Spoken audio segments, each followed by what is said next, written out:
I had a chance to go to Sudan this past January, and just touching down in Sudan, after 3 years of not being able to go because of the war, left me in tears. Sudan is filled with resilient heroes.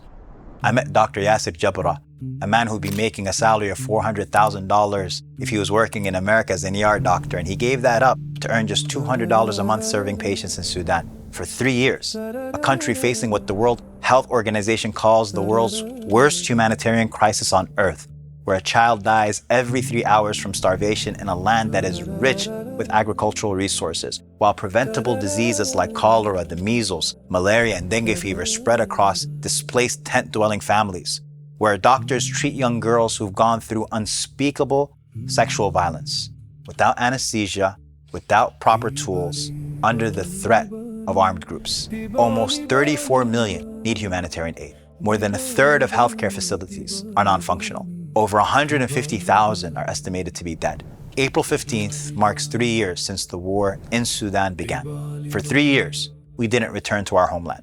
For 3 years, we didn't get to see our families. In these 3 years, 13.6 million people have been displaced, making Sudan the largest displacement crisis in the world. How did we get here? To understand this war, you have to go back. In 2019, a revolution overthrew the dictator Ammar al-Bashir after 30 years in power. The world watched as thousands gathered in Khartoum calling for freedom. There was real hope that Sudan could finally build something better. But on June 3rd, 2019, that hope was shattered. In Ramadan, the Rapid Support Forces, the RSF, massacred over 100 protesters. A friend told me that day, the sky doesn't look the same anymore. It was the first time such violence would happen in the capital. Khartoum was no longer safe. A transitional council was formed, but in October 2021, the military overthrew the civilian prime minister, and for 18 months, the army and the RSF wrestled for power.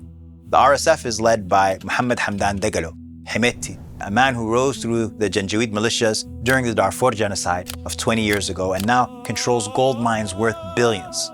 By April 2023, negotiations collapsed. Khartoum woke up to heavy artillery and gunfire. This didn't happen in a vacuum. Negative state actors in the region have been taking advantage of the fragility of the Sudanese state to launch a proxy war that will allow for them to usurp Sudan's resources. Call things by their proper names. This is not a civil war. This is genocide, enabled by those profiting from Sudan's resources. When the ground met my feet after 3 long years, I couldn't help but break down. Another hero I met was Dr. Safat Yusuf, who runs the largest maternity hospital in Sudan, delivering 130 babies a day.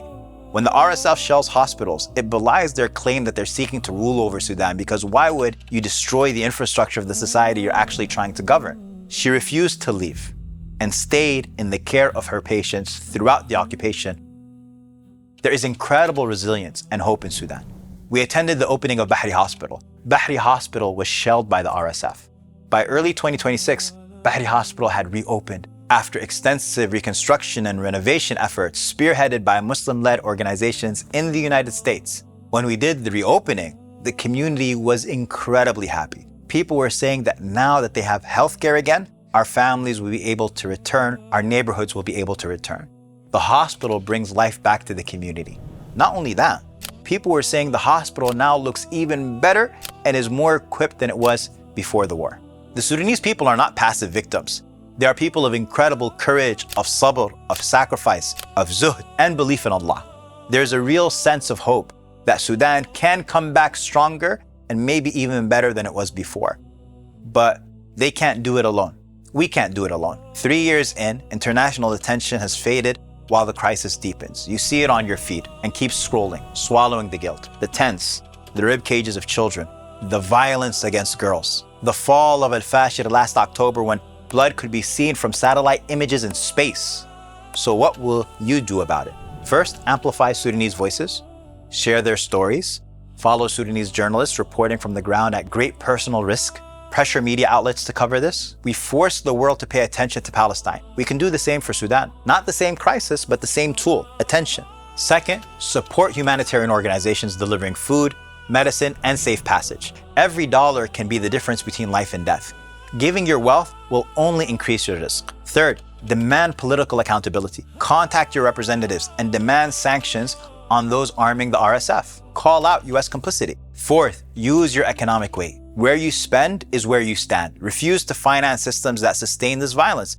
Boycott goods, change travel plans. And fifth, make dua. Dua is the weapon of the believer. Your tahajjud has a power you can't see because that power belongs to Allah subhanahu wa ta'ala. But remember, dua, though is of the greatest of actions, we also roll up our sleeves and go to work.